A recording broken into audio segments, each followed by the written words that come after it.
Now in its 9th year, this is GabNet, the Great American Broadcast Network. Talk like you've never heard it before.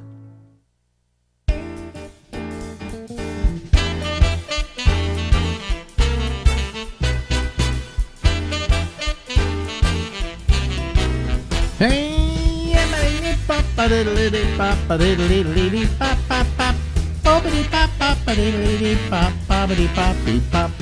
hi, this is Alex, and this is the Ramble, a program that's guaranteed to work tonight.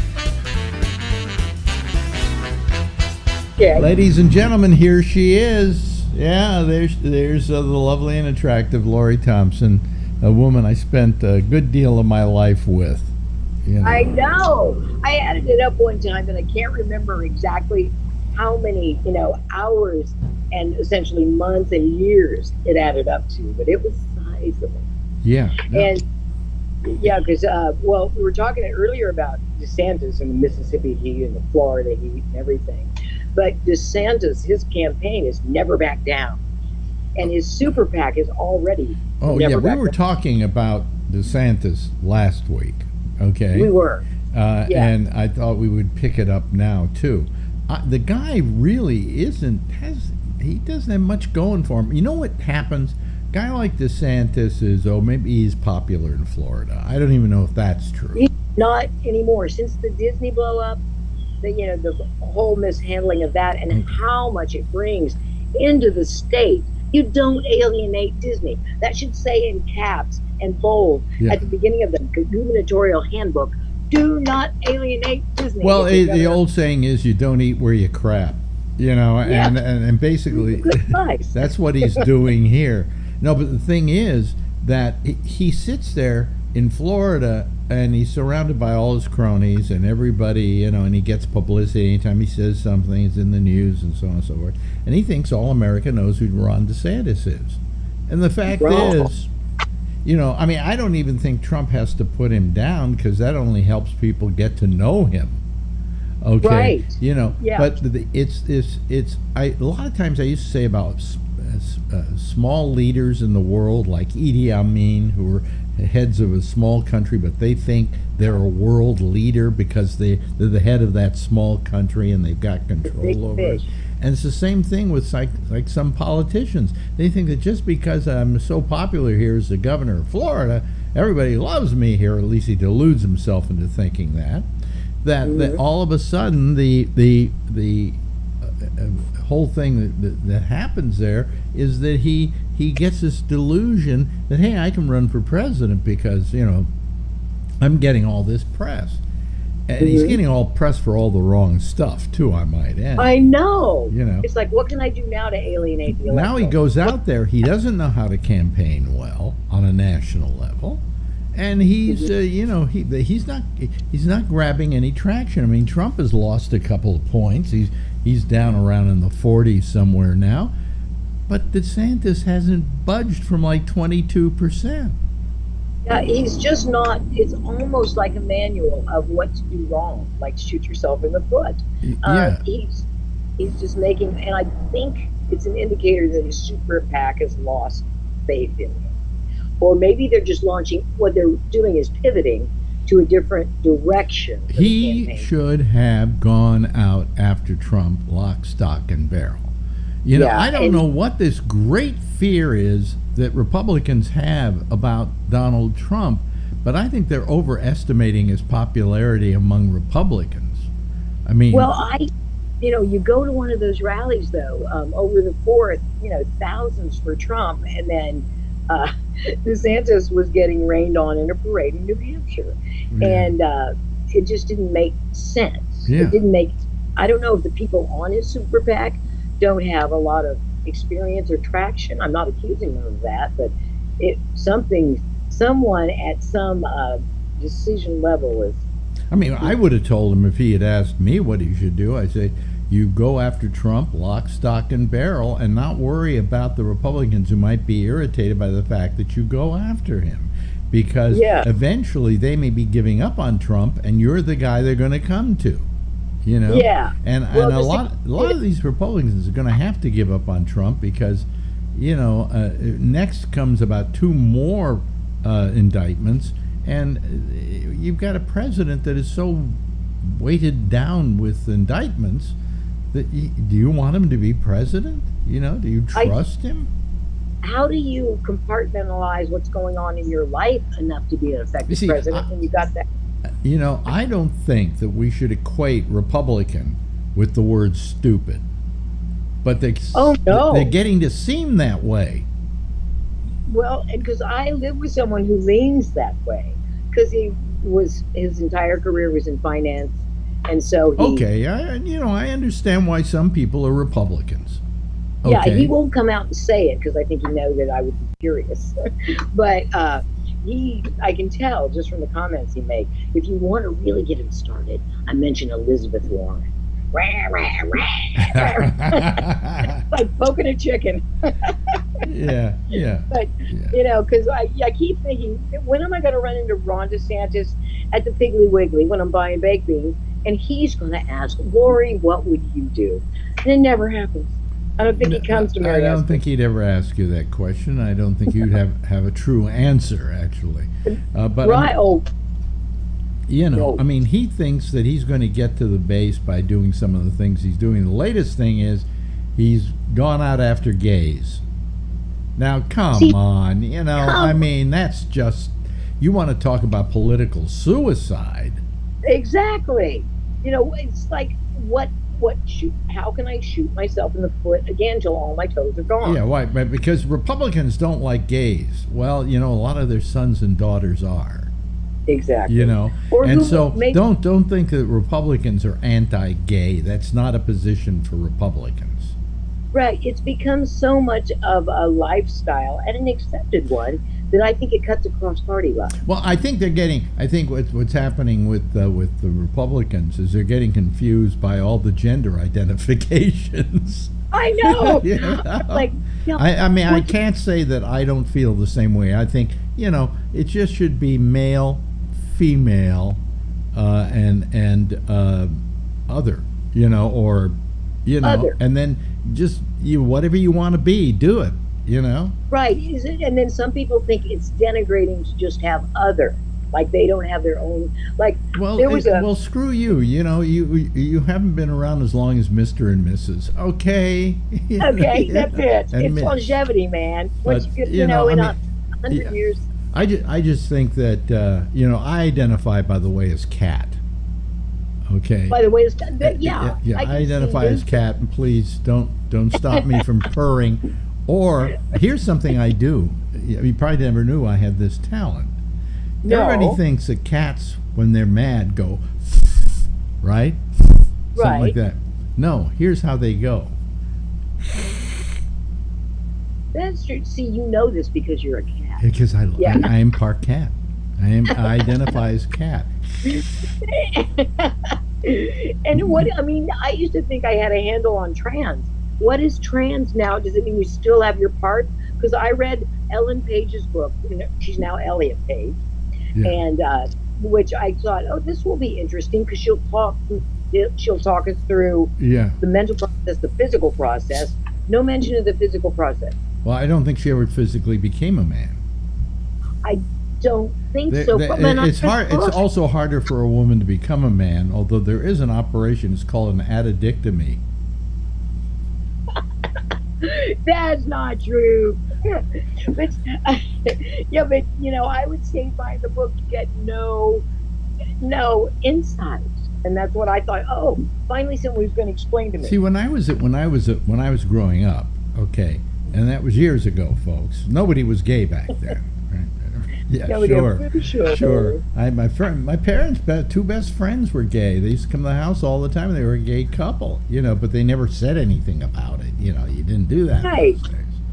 But so I've always been gay positive, because I've had nothing but positive gay influences. But anyway, and also I wanted to be an actor at one time, and everybody in the theater was gay, and I know. It was a way of integrating. Yeah, so I didn't, that never ever even began to bother me. But what bothers me is that there are so many people trying to get a foot in the door. You know, like, well, I'm sorry, what about trans? Okay, what about trans? Okay, what about this? What about that? And then we have all these pronouns and everything like that. And what you're doing by doing that is you're alienating the very people who maybe even were on your side in the first place. Right. You know? And well, I think that within trans there must be like many subsets. Well, what I was going to say is when I was a kid, there was no such thing as trans. They were called cross-dressers. Yeah, which people who had a regular life, I mean, like a normal acclimated, you know, that were of their sex in their professional life would come home and relax. In fact, in San Francisco, we had a nightclub called Finocchio's, and Finocchio's had nothing but, you know, men dressed as women. And it was a very big nightclub. People loved to go to it. They loved the show, and they thought it was terrific. And hey, that's really a guy, you know. I mean, you know. Yeah. But there wasn't even trans. It was just cross dressers. That was it. You know? Right, and and drag has been a big British theater tradition for a long time. Well, I mean, you go back to Shakespeare.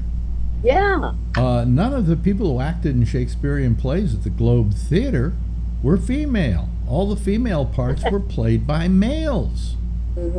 Yeah. I didn't know that, but I know that that's a long-standing element of British theater. Yeah, I mean, it just they all dressed in drag and did the female parts because I guess he didn't want to work with women or something like that, or he didn't consider them actors. The Bard the Bard had his problems, I think. You know. I think everybody in the public eye does, but they've just been sanctified for public consumption. But you know, I mean, so I just never knew from trans or anything like that. It was just cross dressers. And then the big story when I was a kid was a big news story. Christine Jorgensen. Do you remember this name? I remember reading about her. Was she the first sex change? She went to Sweden, I think, or someplace like that, and had her penis removed. Dismantled. And came back as a woman. And she became quite a celebrity, as a matter of fact. You know, she was on all the TV shows and things like that. So that was the first time I think that America ever heard of that kind of thing. I also think it was the first time that medically it could be done. Yeah, I'm sure it's come a long, long way. Long way. But most people who are trans don't really want to change their parts, their gender parts. Yeah, it would be, after living them with that long, you get sentimentally attached. Well, Chastity Bono has never had a penis put on. Added? Added. Well, I didn't want to use the addictomy joke again. No, it's kind of like Lego. But and when asked why he hadn't, he basically said, because I just don't want to do that. I just, that it's not that it's too much of a commitment. It's just not part of what I want to do. I'm happy living the life I'm living. Yes. And that's all that matters, is that you're happy with the life you're living. But there are people who will say to somebody, well, if you want to be a female, then why don't you cut your penis off? And, come on. I don't look at other people's lives and say, here's how I do it. That's the most ridiculous hobby that one can have. We had a woman on my show in San Francisco, I'm trying to remember her name now, who was a trans. Okay, and went and actually, I think, had the operation and had the penis removed. Yeah, the full vaginal fold or whatever. And I said to her, I said, well, why did you go through all of this? And she said, because I've determined I'm not as much trans as I am lesbian, and I wanted to be full lesbian. I said, and then you have sex with women, right? And she said, right. And then I said, so why did you go to all the trouble? Right. You were getting what you wanted. Why did you go to all the trouble? And she said, well, I just had to. I felt compelled to. So yeah, well, you know what? Follow that inner voice, I think, unless it tells you to kill a bunch of people at the post office. Not good. But, you know, if you feel like if there's a yearning, yeah. you know, that deep longing in your life, then go for it. Well, I Do mean, what you- the other thing is that women who or people who are trans aren't necessarily gay. That's a Right. big mistake people make. They think, oh, you're gay, therefore you want to wear a dress. No, you're a male who wants to wear a dress. Mhm. Now think about Yeah. that one for a while, okay? Well, you And I always used to like to brag, and I bragged over and over again to the point where people are probably tired of hearing this story, that I knew every single trans in Mhm. Lou Reed's Walk on the Wild Side. right. I knew And Hollywood Lawn, Candy Darling, Candy Darling. and Yeah. what's his name? The other one. Okay, my mind. Joe? As soon as I'm forced, I can't remember the name. Jackie Curtis. I knew all of them, and two out of the three were completely straight. So straight that they were getting Really? they were getting laid left and right. Yeah, I mean Holly Woodlawn was just he never had sex with guys, always women. You And know? one of them you said looked like just like a woman. Oh, The Candy other- Darling. Candy Darling was so female that when she would walk into a room, I would kiss her on the cheek. Uh-huh. Or maybe I may have done it on the lips. I don't know. But she deserved it because she pulled it off so beautifully and carried Mhm. herself with such respect that you wanted to honor her, you know. Yes. And when Respect. she was dying in the hospital of cancer, she wanted me to come to her bedside and videotape her on her deathbed. And I turned it down. I said, I can't do it. I just can't That was- do it. Heart-wrenching, I would Yeah, think. yeah, yeah. It would have been heart wrenching, and I thought the world of her, you know. But I mean, the concept that all trans have got to be gay is ridiculous. It's wrong. Oh yeah, I've known that for a while. I just think within trans I would like to be, first of all, accepted that people do what they want to do. Yeah. You know, I don't judge. Judgment's such a waste of time. Live your life. I want for everybody else what I want for me, what I want for you, what I want for my wife, and that is that you live your life as you feel good living it. You know, Right, joyously. joyously, With joy. and that nobody should tell you have to live this way or you have to be that way. You know.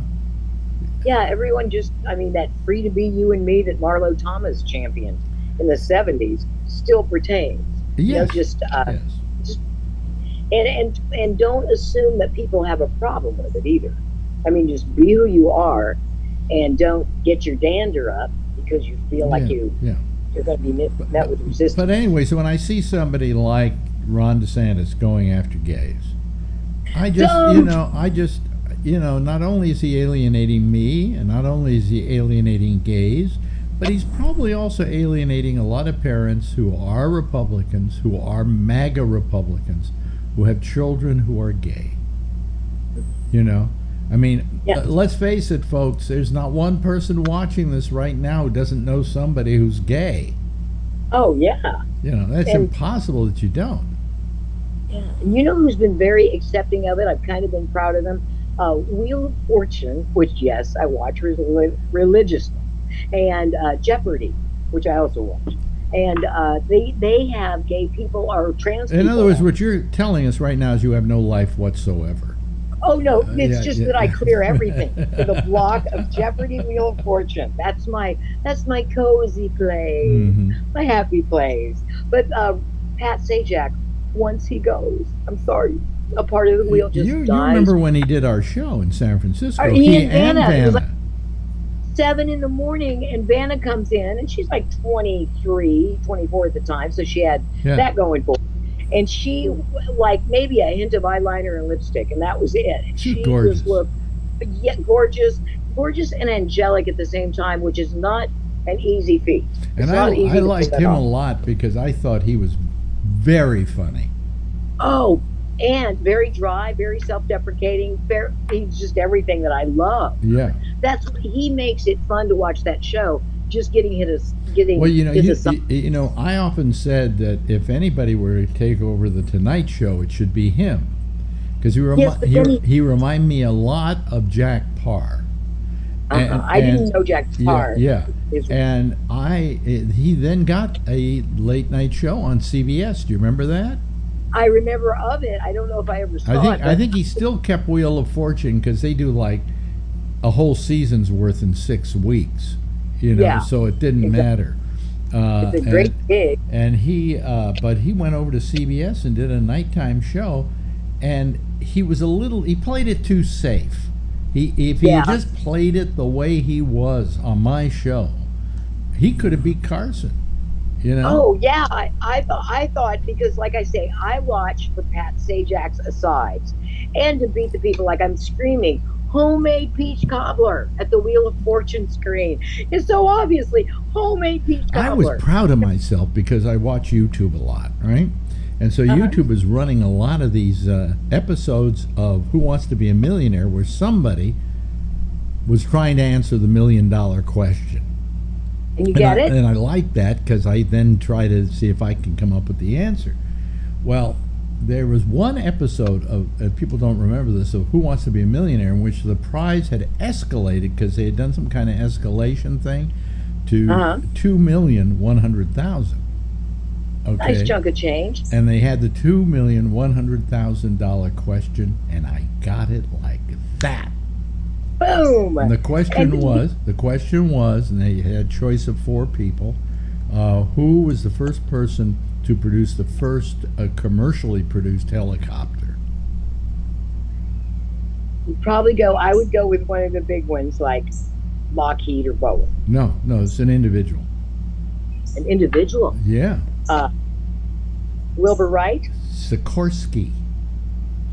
Oh, really? Yes, his name was Sikorsky. And how did you know that? I knew it. I just knew it. Uh-huh.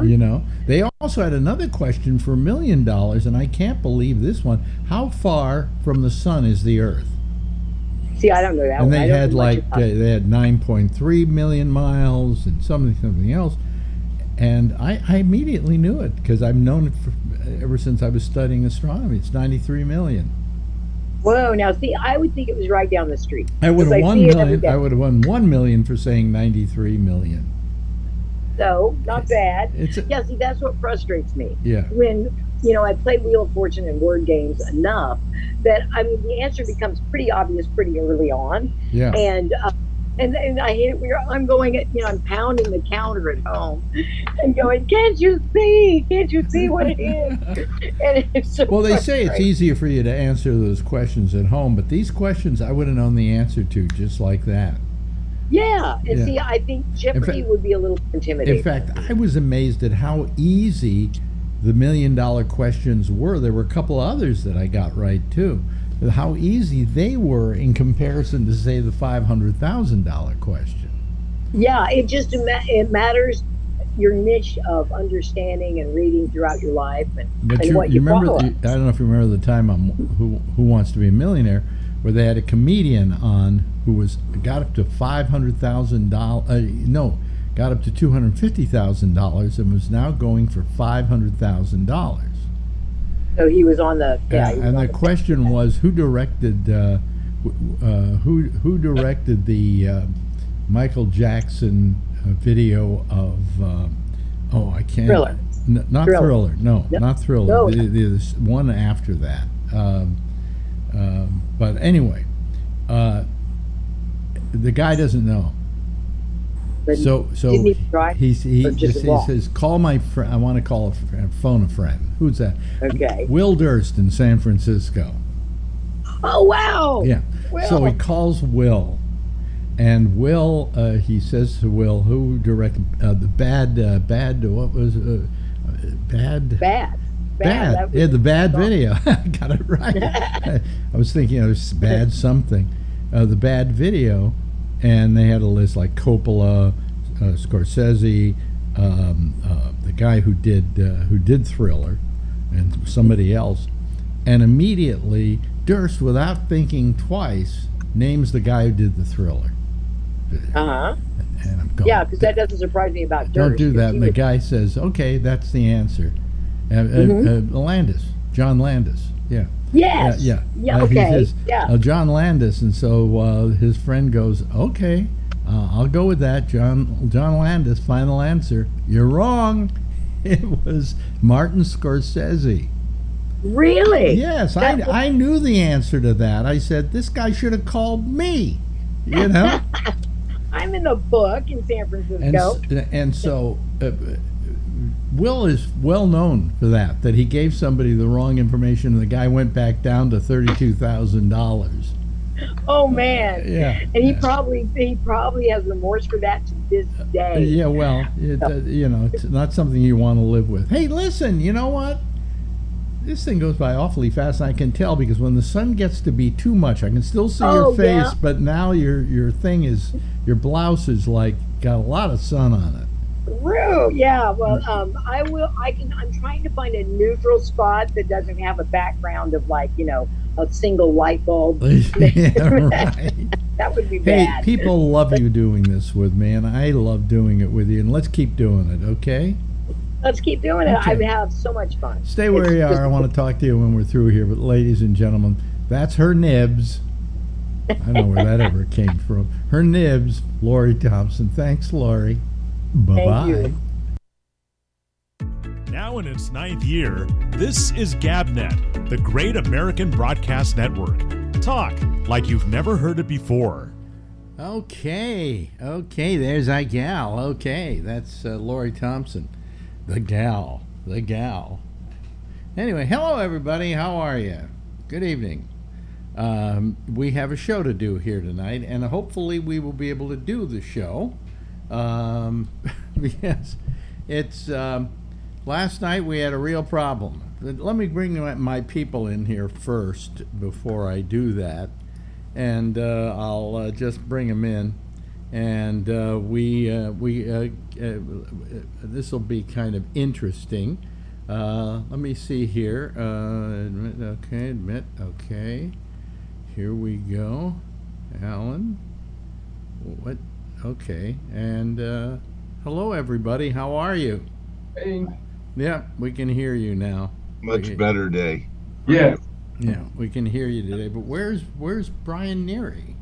He was there. He's there, but we don't have him. We don't have a picture on him or anything like that. Are you there, Brian? Oh, there he is. Oh, okay. Yeah. Okay. All right. Okay. So last night we didn't really have a show. We couldn't figure out to save our lives what the problem was. We weren't getting any sound from the panel. And here's what happens. Zoom, and companies like Zoom, I won't just blame Zoom for this because I can blame Skype for it and a lot of other companies, went ahead and what did you say, Jeff? Software is what it got you. Update, yeah. No, update. Well, they updated. Yeah. And when they update, they don't say, if we update, are we going to screw people over? I mean, No, are we going no. to take something that they set and then reset it? I mean, are we going to be able to do? And what they do is they don't do it. They don't. They just turn everything off so that you have to turn stuff back on. Well, when I had a problem like I had last night, it's like looking for a needle in a haystack. Yeah. Because there are so many little things you got to flip on and off. There's my control board over here. There's the stuff that's on my screen. There's the stuff with Zoom. And I couldn't figure it out to save my life. Now, the first thing I should have known is that everything was kind of off because I have these backgrounds here, like this background you see here, and they're all here that I can bring them up. And what happens is, it's terrible, is that all my pictures, all my backgrounds disappeared. Like this one wasn't on there any longer.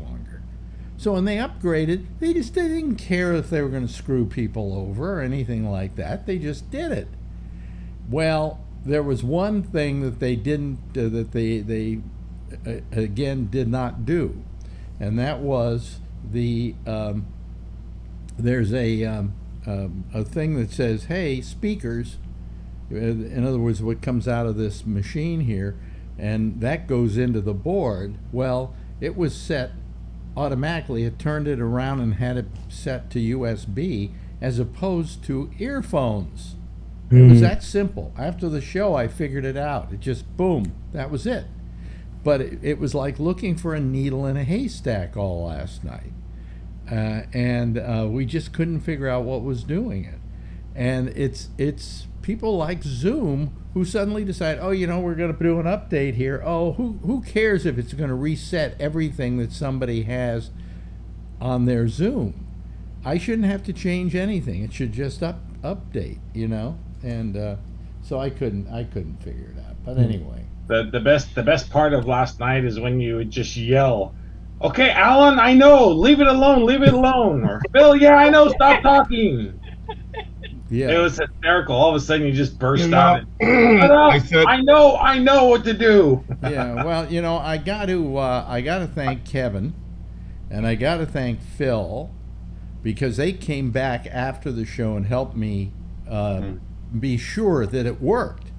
I all of a sudden I went, that's it. It's got to be it. And then I called Kevin and said, can you call me? And I called Phil and asked him, can you call me?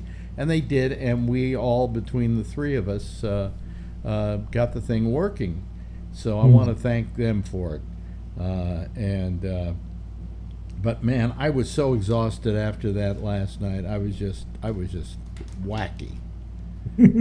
I was paying Phil back because every time I'm on the show and he's listening, he sends me a message. I didn't expect him to tell you verbatim what I was saying to him. So I was just, he texts me all the time when he knows I'm on the show. Oh, this, or you want to answer it this way, and I don't respond. So I was kind of paying him back. Yeah. So anyhow, I just didn't realize that he was going to say, "Oh, by the way, Alan says." That was hysterical. And then when Charlie I thought called it was in, funny. When Charlie called in, I said a quick prayer. I never prayed, but I prayed that Charlie's worked, and it was Phil. Well, what also is amazing here, I've got, oops, hold on a second, folks. That probably just screwed things up a little bit. I can't figure out how to get the old lineup here like we used to have it, Oh. Yeah. Well, there we go. There we go. Oh, yeah. I just did it. Okay. All right. Okay. Now we're okay. Now we're fine. It just took me a little while to figure it out. See, I mean, but anyway, so I apologize for last night, folks, but it was really driving me nuts. And, but Yeah, now, highest ratings too. I went to the side chat and you were like at 100 people or something like that. I think so. Somebody, Phil said it was like 110 or something. Yeah, somewhere around there. Well, Whoa, something you must be people going love on. to see me fail, don't you? Yeah. Hey, and where do I get 100 people from, 120 people from? People calling other people and saying, you got to listen to this. Yeah. This guy's going nuts. This guy's got a real problem. And then tonight I suddenly noticed my camera, which has been dying on me every now and then and freezing up, isn't doing that anymore. But now my face is more orange than it ever was. Looks natural. So I look healthy, don't I? Yeah. You do. Yeah, well, so that was last night, and thank you folks for putting up with me. It's not fun, but Kevin, thank you so much. I'd thank Phil if he were here, but you two guys really helped me, and Charlie was here for most of it too, but he wasn't giving any real advice. I didn't know anything. No, because he doesn't know anything. Remember that. Sometimes that's a big benefit. Yeah. Yeah. I didn't know. I was just saying it's working, it's not working. You have a picture to Phil, and I wasn't giving him ideas. The ideas came out of Phil. to how to fix it. I just said unplug everything and plug it back in. That's as far as I get. Well, that's one answer, and that's what we did do. Reboot. Reboot. When in doubt, reboot. But that wasn't the nature of what was wrong. The nature of what was wrong is fucking goddamn Zoom. I hate it when they reset the defaults. Well, you've had that happen probably with Skype. You've had that probably happen with Zoom, where all your defaults get changed. And it shouldn't. It should just update the program. Now everything's working fine. But it's Microsoft's favorite way of doing their monthly updates, screwing stuff up. Well, here comes Phil. Probably. Well, no, don't go. No, he didn't get his shot last night, Brian. So what? He doesn't.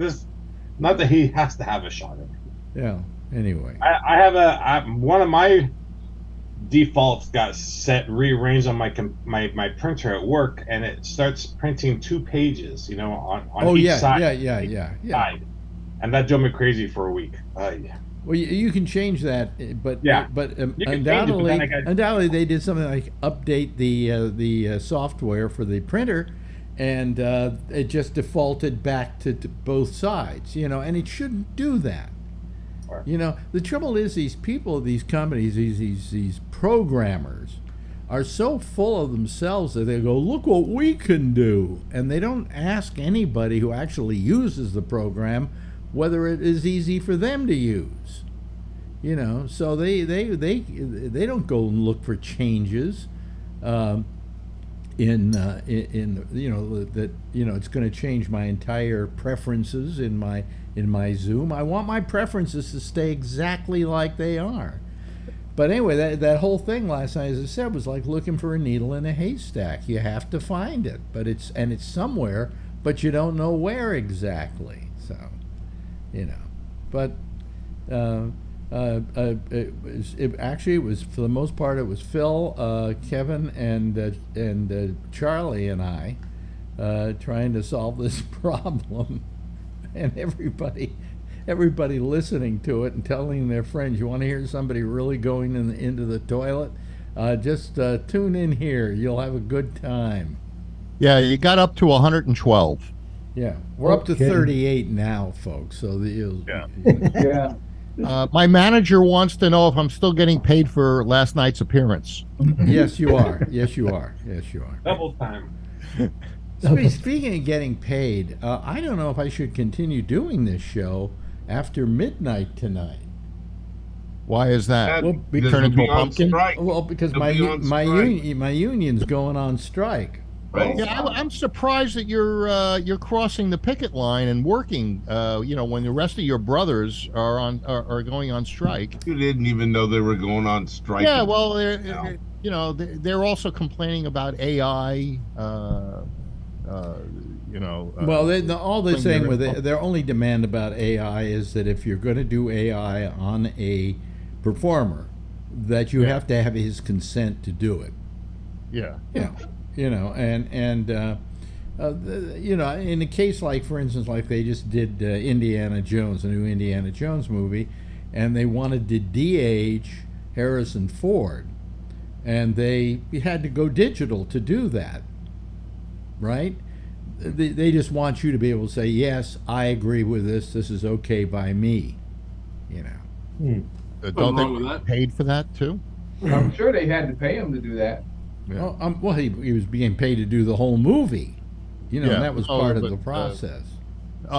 Some people, they're using AI content that was created by others, and or the content that was created by others, and the AI is using that to create whatever it's creating, and those creators want to be compensated. Yeah, but suppose somebody does it. Wait a minute. Suppose somebody does it who doesn't who is not a signatory to the union. Are they responsible? Do they have to live by that? I don't know how that works. No, because they weren't signatories to the AFTRA contract. But I have certain ambivalence towards SAG-AFTRA. Okay, and my ambivalence is there's going to be a strike that starts at midnight tonight, and I suppose I can't do any movies or television dramas. But Well- if I'm a newsman on TV or I'm a disc jockey, this strike doesn't even concern me. You know, and it's because they don't give a crap about people who work in radio. They don't give a crap about people who work at local TV stations. That bothers me. And I'm supposed to sit around and go, oh, hey, AI, that's a big problem. Not for me, it's not a big problem. Big problem is that they do one set of programming for 10 stations out of one location, and there was never the union jumping in there and saying, you can't do that. You know, they never help people like me. You know, so am I supposed to care about this strike with them? Well, I understand what you're saying, and it has to do with the union. But what about a creative? For instance, let's say one of my photos, which I don't really care if people use or don't use, even though I have copyright. And nobody cares to use them or not use them. So. Yeah. So, let's say they use one of my photos. Now, I'm not a member of your union, but if that photo is part of an AI creation, should I be compensated, or should I be given the ability to release it, regardless of whether I'm a member of the union or not? And I think that's what. Say that again. You didn't make a lot of sense to me. I'm a creative. Yeah. I take photos. Yeah. And if AI, a program, grabs my photo from the internet and uses it, my photos are copyrighted. Don't I have the right to say whether they can use it or not? And I think that's a part of what they're complaining of course, you about. should have the right to say whether they use it or not, but I don't get what you're saying about AI using your photograph. Well, it scours the internet for data, and if my photo or someone else's creative content is utilized in the creation of an AI program or end product, that's stealing my creative content. So if you post it on Facebook, and I'll bet you somewhere in those big long contracts when you sign up for Facebook, it says that you put it on the air, somebody gets to take it. I'll bet you. I have a website, and so does Ray. Do you have like a corporation for your copyright, or how's that work? He's also assuming that the people that are going to be stealing his photographs are people who are legitimate, okay, and really give a good goddamn about whether he gets paid for it or not. That's the risk you take of putting it online. That's the risk of the internet. I mean, what is the internet? What is YouTube but lots of stolen material? Okay? Wild Wild West. Yeah, Ray's Ray, and then Brian. I just got in on it, but I feel I wanted to let you know and others that Adobe is all of the, how Photoshop will stick pictures of things, like you want a homeless guy sleeping on the street in Central Park, they'll stick it in there and it looks real. Mm-hmm. It all comes from their stock photos. Adobe. So they're not using anything out there on the internet that they didn't pay for. But they have hundreds and hundreds of thousands of stock photos in there. Yeah, but where did they get those? People have been paid. Right. Yeah.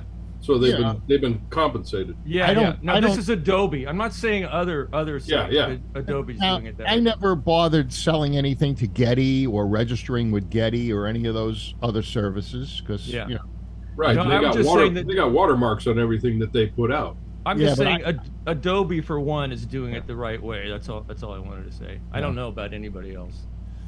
Same with Getty. Yeah, but there's a lot of stuff that you hear about all the time. People will grab a picture for their own website or something and not get the permission from the photographer or offer to pay something. I do it all the time. I shot some photos. Everybody does it all the time. Oh, I'm telling you, Phil, welcome to the new world of the Wild Wild West, okay? So if you want to protect it, you put a watermark on it so it looks like shit. Brian's had his hand up for a while. Brian? People have done paintings of my cars and sold them. People have done pictures of my cars and sold them. I've seen other stuff on the internet, my car on other stuff. and they make money off of my car. But I shot Danny Glover for an event, and they wanted to use the photos I took in a book, and the guy actually called me, wrote me, said he'll send me a copy of the book, which he did, and he paid me. I told him I didn't want any money for it, but he sent me a check for $150. He was honest. yeah, To use the photos. He was honest. I thought you were crying about people taking your pictures and It using was Danny Glover. Danny Yeah, Glover, he was honest. There's a lot of honest people out there, and there's like what Danny Glover has what an apartment Brian in my was- apartment house, actually. Yeah. What Brian was saying was that they do that with cartoons. They make cartoons out of your car. And there's guys out there that do that all the time, and they steal cars. Yeah, don't stop you. with that. There's a lot of I mean, those. people listen. I go online and I see. If I put in Alex Bennett, I'm going to see a lot of stuff there that I never gave anybody the right to use. But I mean, come I've got a on. naked picture of you on my wall in here. Anyway, I wouldn't admit to that. Yeah, that's TMI. Here's one right here. That's my 1940 LaSalle, and the paint was so good it looked like a mirror at this car show. The guy took a picture of it, so you see the reflection there. And it's on the cover of a book, all customs. Yeah. Wow. I didn't get paid for it, but now, what theme? I What put a theme? little bit more money in my car than in your photos. What television theme song referenced the LaSalle? Hello. All in the family. All in the Yes, family. yes. Oh, gee, our old LaSalle ran great. And another picture of my car. Same thing in the book. All these people's cars, but nobody gets paid for it. But Well, can you? It's a matter of somebody's honest or not. you So restore- the other thing I was going to ask about earlier is, so with like these dead people holograms, like Michael Jackson holograms, I'm sure that their estates ask for money as well, right? Well, the estates I can know sue. about it. The estates can sue, and They're those in people. money. Those people. I mean, have, they're in movies. Well, one of the there's an agency that represents dead people. Yeah. And if this kind of comes up and somebody tries to do an AI hologram of Elvis Presley, the Presley estate can sue. Yeah. They have Same kind of thing. yeah. Charlie Chaplin, his estate had the rights to his character, his image and his character. Yeah.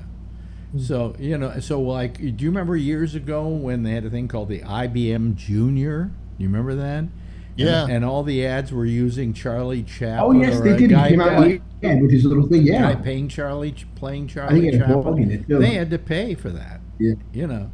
So, So I mean, but I just I'm getting back to my union. I mean, my union doesn't really represent the radio side of it, the after side of it aggressively, and they're the ones going on strike tonight, not me. And I would walk in that picket line if I felt they were also fighting for the rights of people in radio, for instance, to be covered the way they're trying to get their actors covered for the misuse of stuff. I mean, when they went to voice tracking in radio, and I remember this distinctly. Laurie Thompson was working at a station I then went to work for. And when they voice track, what that is, they simply do the parts in between the records, And this is Laurie Thompson, and it's a happy Monday to you, and here's the Beatles, or whatever. And then somehow they have a whole thing, and it just matches the audio to the music. And she goes in, takes her an hour and a half to do a whole 4-hour show, let's say, or an 8-hour show. I think it was an 8-hour show. And it took her an hour and a half, 2 hours. They paid her for 2 hours. but she's covering something like 8 hours of radio time on that station. Where in the old days, they would have brought her in, she would have done the disc jockeying, she would have spent 8 hours at the radio station or 6 hours at the radio station and gotten paid for all of those 6 hours. Yep. Well, I don't see this union doing anything about that, you know? And I'll give you another example. I mean, and I worked 2 jobs. One of them recently, I don't know if the station was union or not, but I worked for WOR, which is owned by iHeartRadio, and I did 2 different shifts for them. And they're a union station, and I never got a check. Did you tell the union? No. The check would have been so small that it was worth it to me not to get paid in order to be able to tell you this story now and complain about it. Well, you know? But it's a perfect example of why should I be supporting my union when this union has done precious little to defend us, you know, and defend the broadcasting business. You know, when I helped you out at Camel for that part of the summer, I got paid, and it was a small amount of money, minimum wage. And you said, "Do you really want it?" And I said, "Yeah, because this is the only time I'd ever gotten paid in the radio business, and that marked my spot as a professional." You know. Well, so, I think what I was intimating was you don't need it that much, do you? You know. No, I didn't. But I certainly think that if you work, you should get paid for it. I mean, I worked 4 hours over at iHeartRadio. WOR here in New York. Did you get paid by the Conservative? I should have gotten paid for 4 hours. And by the way, Sinclair, we don't voice track talk shows. When we do 4 hours, we do 4 hours. Well, the Sinclair gig that you did you get paid by the Conservatives? I never did anything for Sinclair. Yes, you did. You did that show where you filled in for couple years ago. Right wing guy. You remember? It was just a month or 2 or 3 ago. That wasn't Sinclair. That was ABC Radio. That was a Sinclair station. No, it wasn't. Yeah, it was the Conservative Salem guy. Broadcasting. Oh, Salem. Salem, Sinclair. They all look alike. But did Salem pay you? No. No. So you got screwed by WOR and the Republicans. And by the way, when I got screwed the first time at WOR, I was working out of the same studio. That's the funny part about it.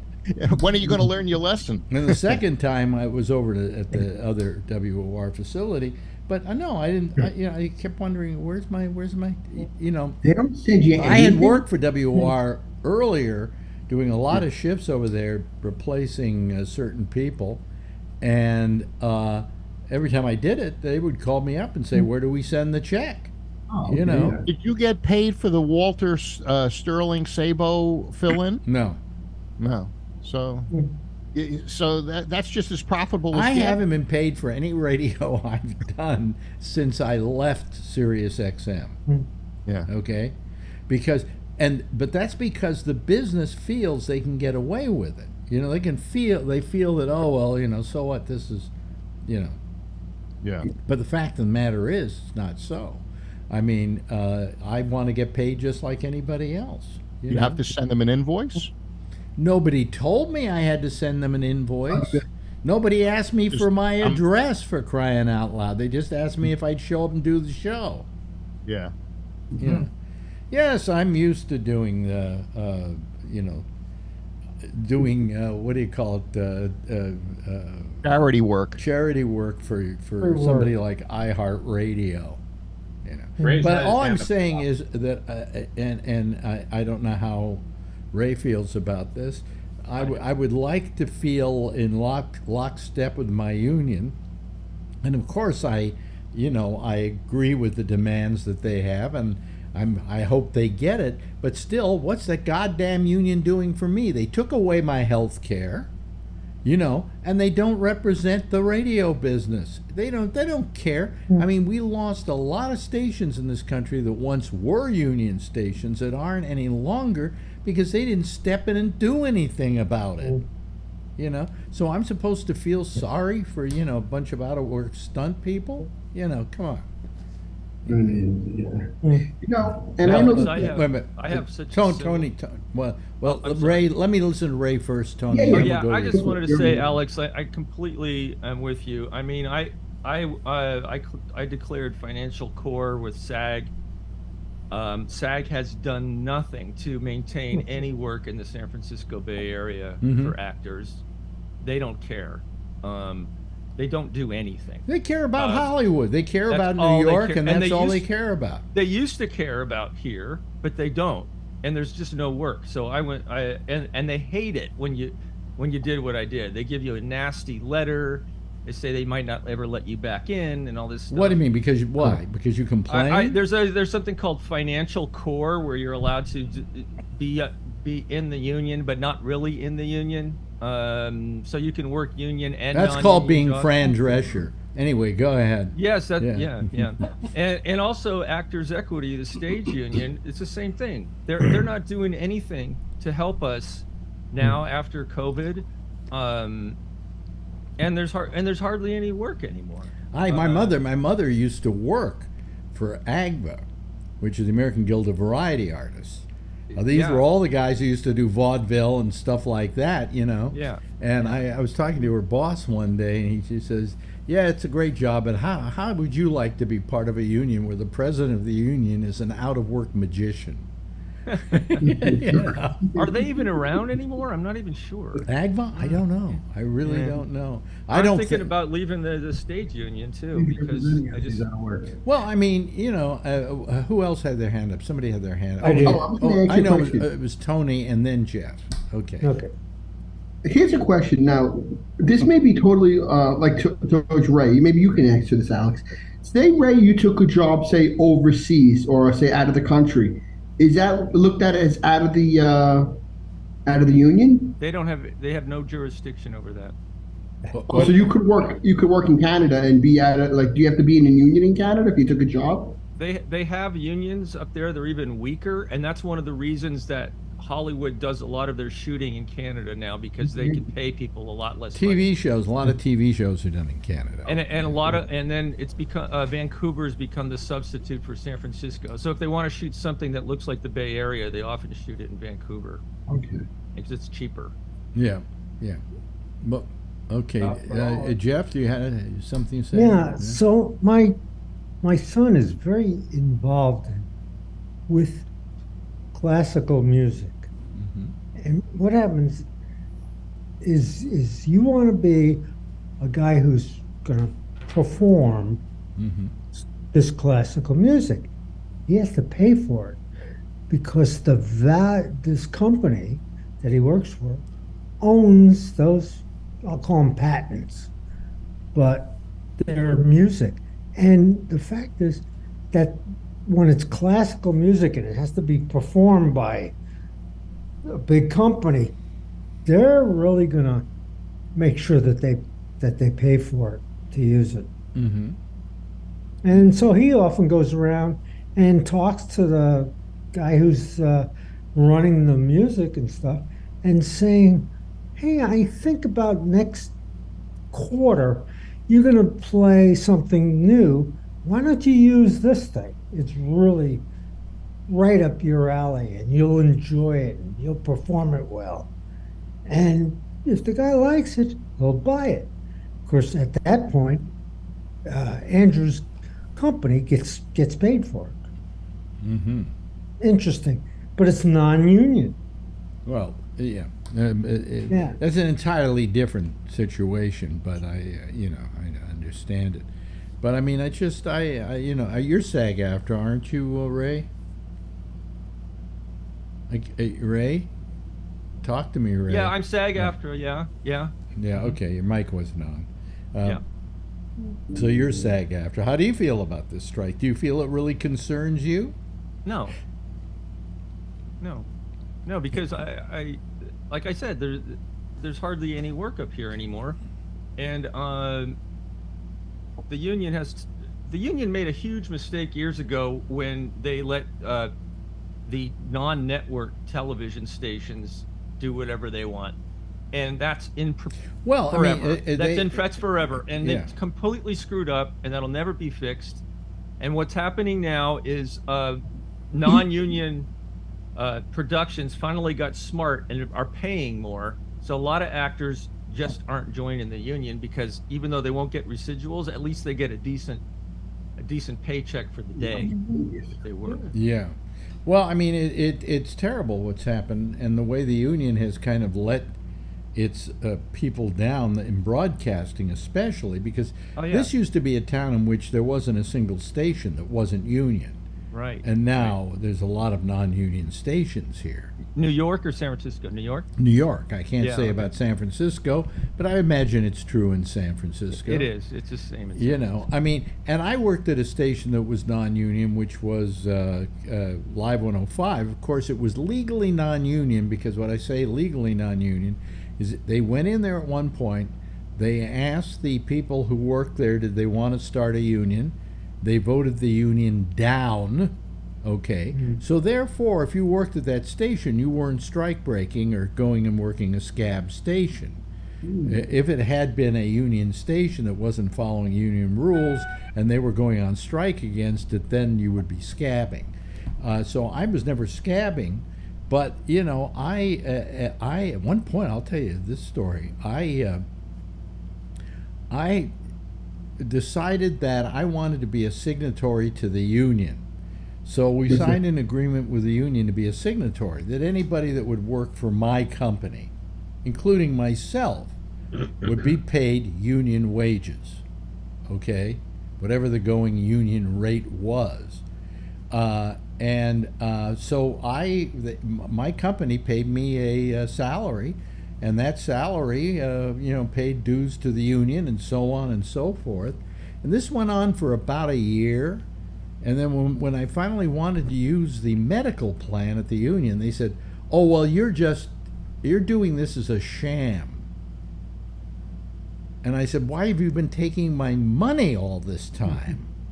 You know? They didn't want to pay benefits and stuff. That's right. That's right. In spite of the fact that I made my company a union signatory, and so therefore I was a member of the union, always have been, even when I haven't done union work, which is most of the time, okay? But I've been a staunch union guy, and I belonged to the union for, God, I think it's like 40, 50 years. I'm a long time. I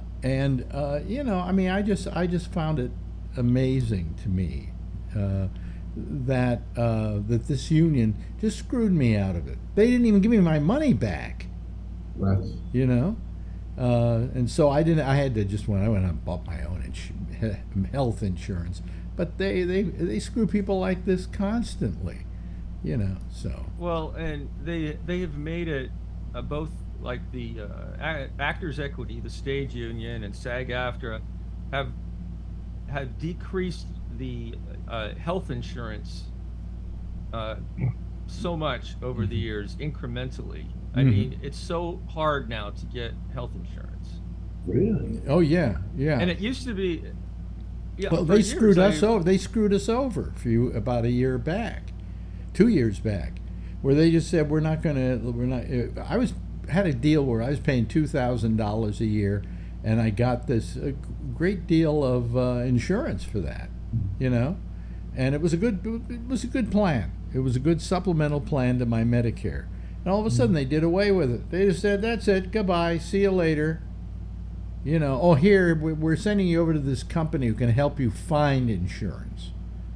You know, and it was horrible what they did, just horrible. And they've become so politicized too. Yeah. They just go with everything progressive 100%, like no questions asked. Yeah. I don't know how many people are interested in what we're saying, but I'll tell you something right now, that in a few months, you're not going to see any new TV shows this year. Yeah, they're not. They're all striking out, the actors are. Yeah. And you're going to slowly not see new movies being released to movie theaters. I mean, your whole entertainment dollar is going to go for naught now.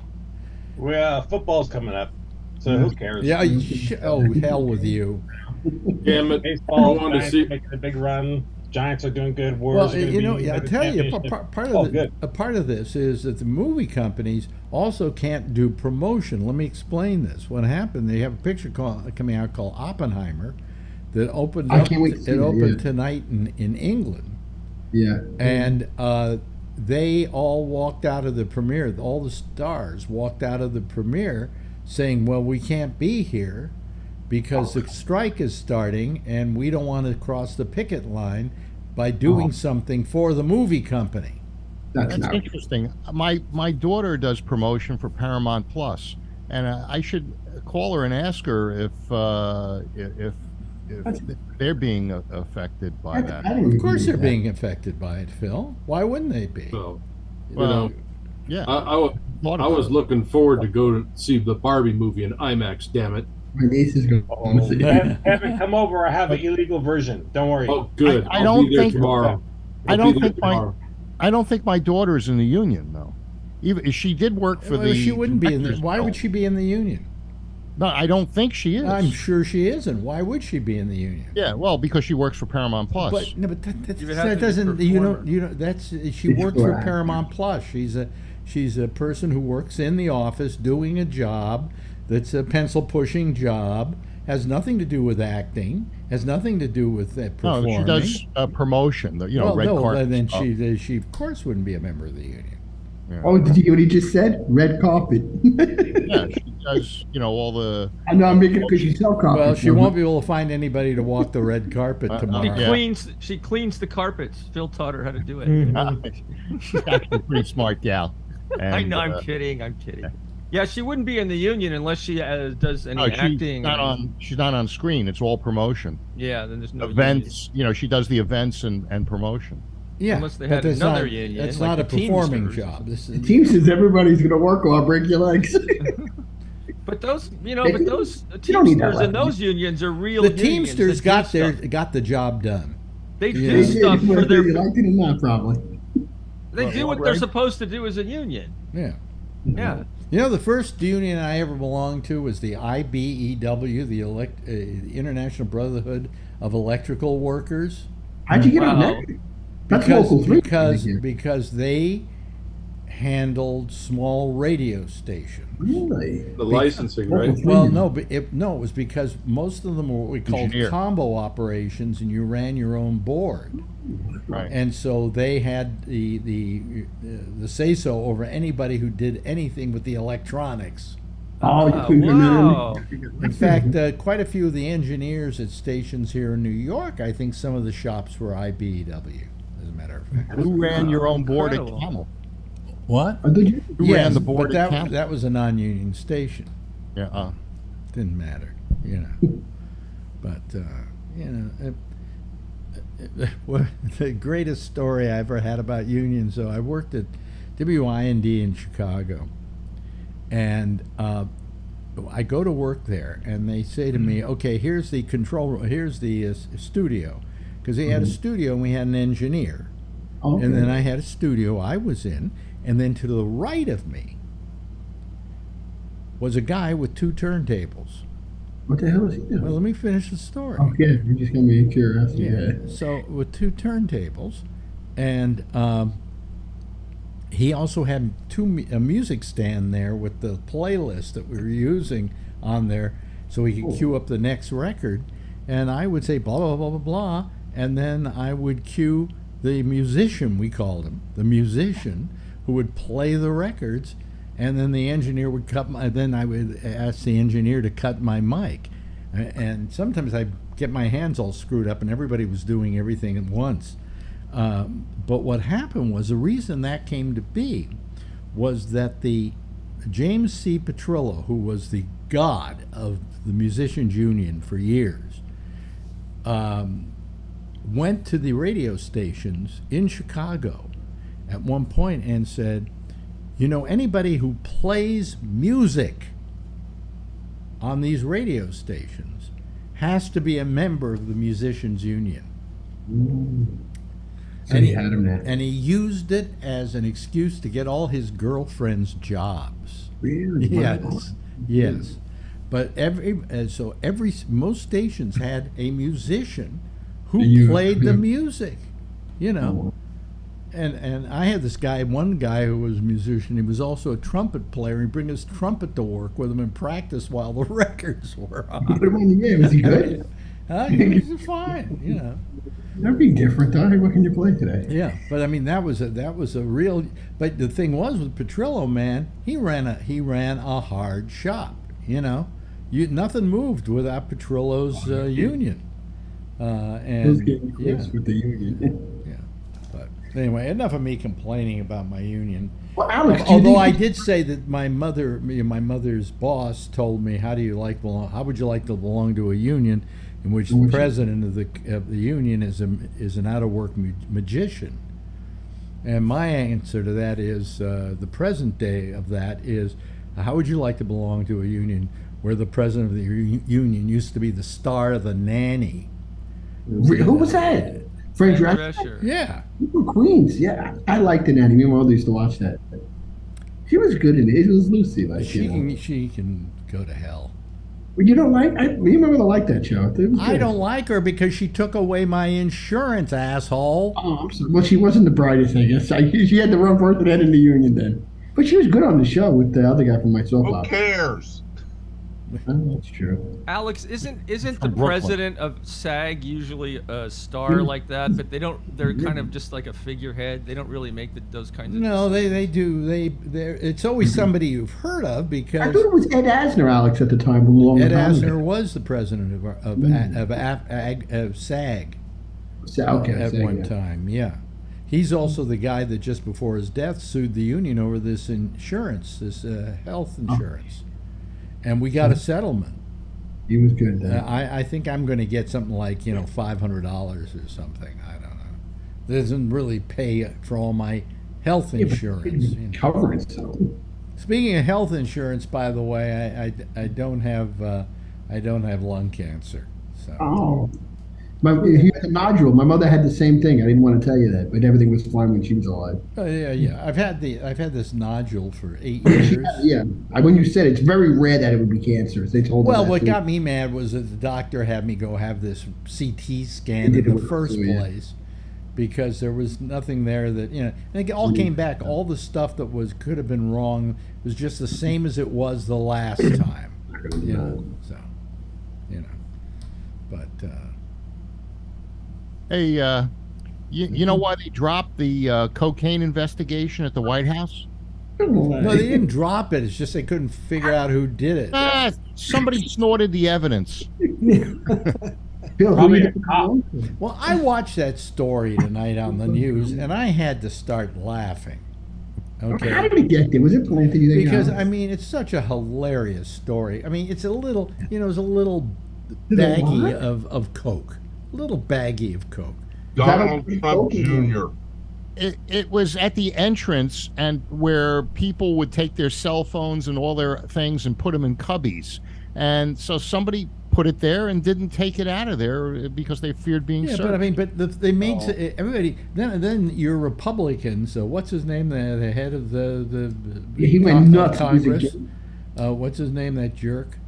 Kevin McCarthy. Kevin McCarthy. He says, well, there should be a full investigation of this. It's horrible when this kind of stuff shows up at the White.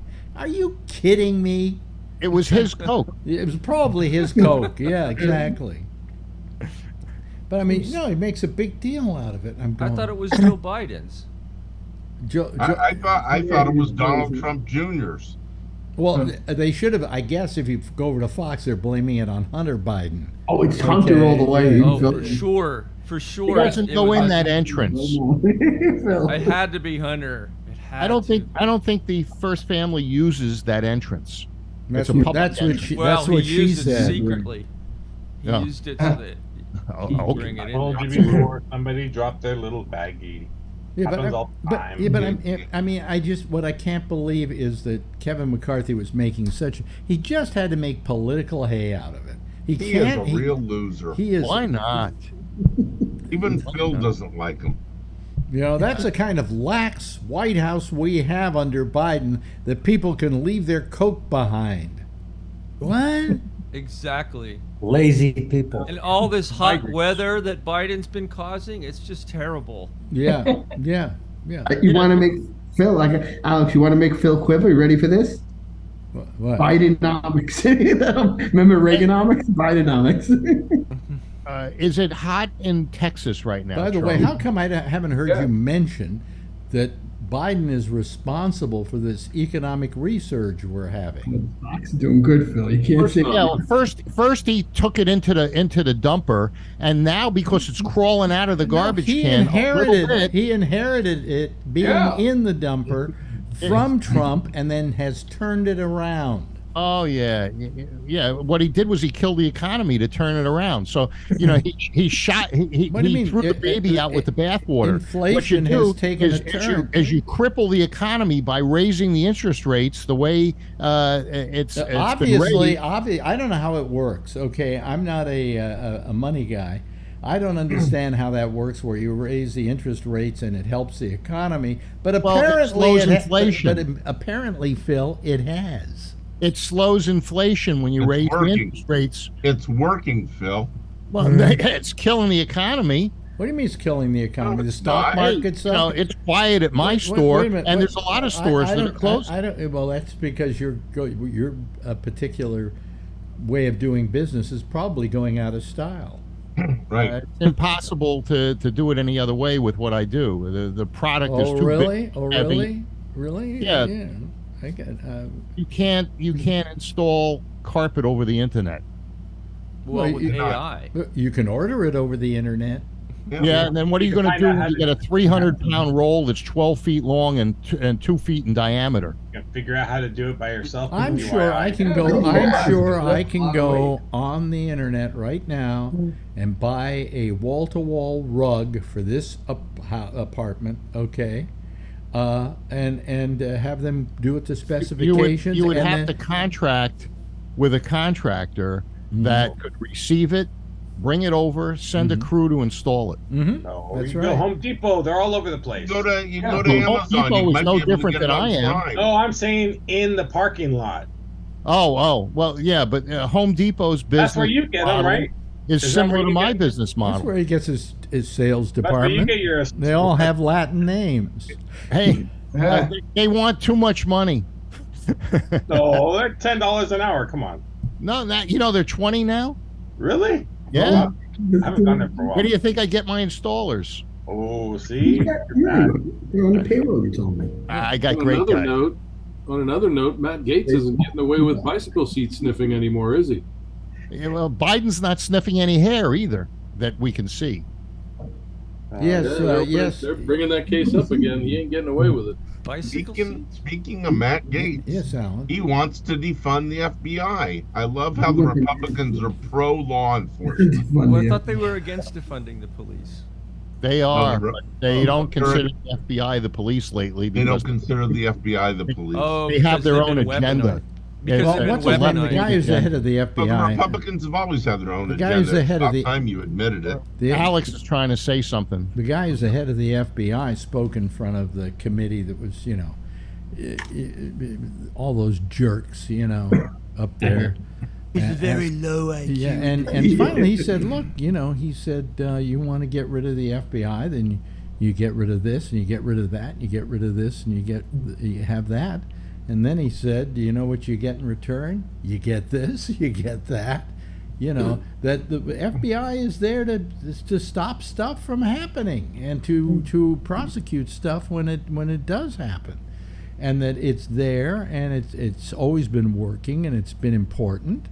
And to stop using it is going to bring a larger level of crime in this country than you've ever seen before. If you guys want to have your way. What they want. Now, J. Edgar Hoover started the FBI. Now, didn't J. Edgar Hoover kind of misuse his power? And you were a victim of that. Your file is in the FBI. He misused his power for a very important reason that you failed to mention. He felt he had a job for life.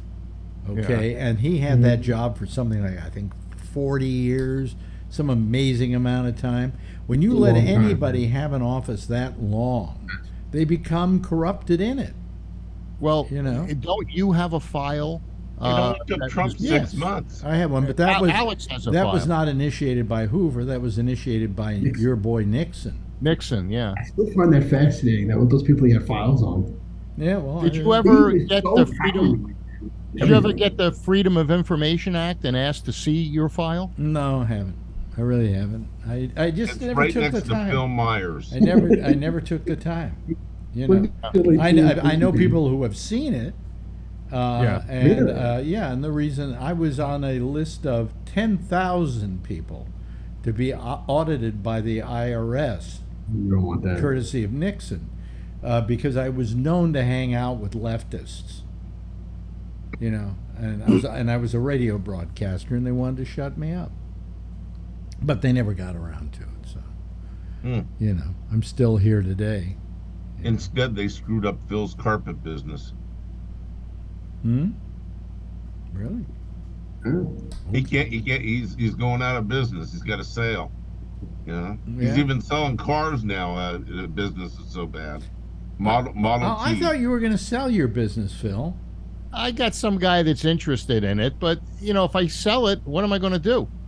I've heard that he's going to sell it about 5 times since I've known him. You know, I was talking to somebody about it today. I said, you know, if this guy does buy it, you know, maybe I'll go to Maui. He's dying to go to Hey, Maui. Phil, what's the name of your company? I don't even know. Carpet 1 comes just before Carpet 2 in the book. It's called Rug Munchers. Carpet One's a big franchise. They have a good It's reputation. a co-op. It's a little, They have a good reputation. Yeah. Well, Phil's blown that one for them, hasn't he?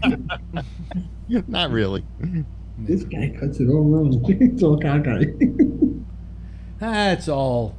It's all right. It's all crap. Alex, on a question with the strike, do you think they're going to settle that anytime soon? It doesn't look like it. I thought the writer's strike was going to be settled a month ago, and it doesn't look like it was. Stoppage in it then? What are they? They're saying something like they're going to wait till October to start negotiation because they want these guys to be desperate for money. Well, you know, I mean, if they don't have the talent to turn out the movies, there are no movies coming out. If there are no movies coming out, they're sitting there paying. Oh, they're going to have to fire a lot of people. They're going to have to fire a lot of people. This one's good for Alex.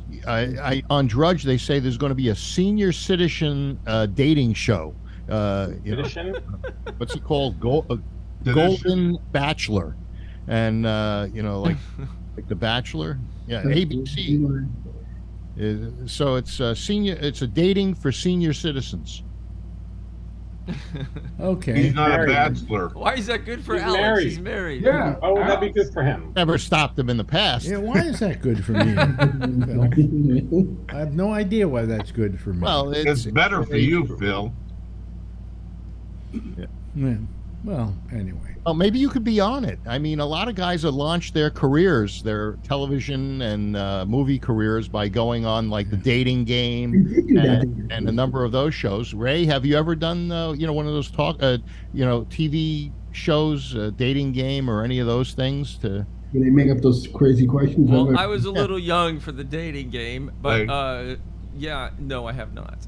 Like we asked you a question. I did audition for one of those really, really stupid dating shows. They have like really bad. Yeah, bad. It passed for Let's Make a Deal a lot. Was there any dating show that wasn't stupid?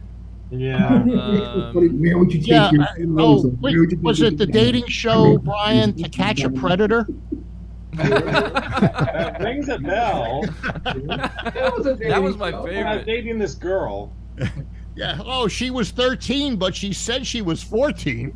She loved making lemonade. I'll tell you that. Really? Oh, well, I know that. was like watching Bring that show back. That show was hella funny. I know you can't hear it. it, It was like but watching a car accident. Yeah. I know you can't hear it, but the theme is playing. Oh. God, that whole show worked tonight. No technical problems, not a hitch. The audio got on. The audio. Well, that is a hitch. But I think I have to hand it to Brian for sticking around in spite of the fact that you came on. Yeah. Oh, yeah. Who? Oh, me. Thank you. You're welcome. Yeah.